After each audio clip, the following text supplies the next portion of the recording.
أهلا وسهلا فيكم أحلى متابعين في يوميات أم عصام من غزة. اليوم أكلتنا غير شكل. بدنا نعمل شوربة أندومي ولسان العصفور. هيو بدنا نعمل شوربة أندومي بالذرة.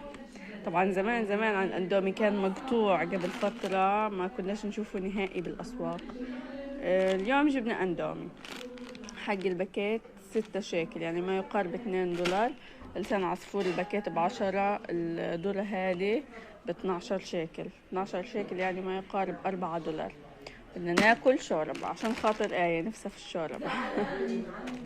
خليكم معنا نشوف التفاصيل. طبعا هيني علقت مية على النار، حطيتها تغلي، مية مع معلقتين زيت ذرة وشوية ملح، وبعدين بنزل لسان العصفور يستوي. لبين ما يستوي بحط الاندومي والذرة.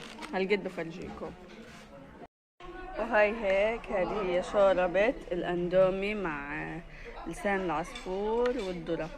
كتير كتير زاكية. حطيت عليها ماجي ابيض وملح وفلفل اسمر وبهارات الاندومي. كتير كتير كتير زاكية، بنصحكم تجربوها. لا تنسوا تعملوا لايك وشير وتشتركوا بالقناة حبايبي، تدعمونا.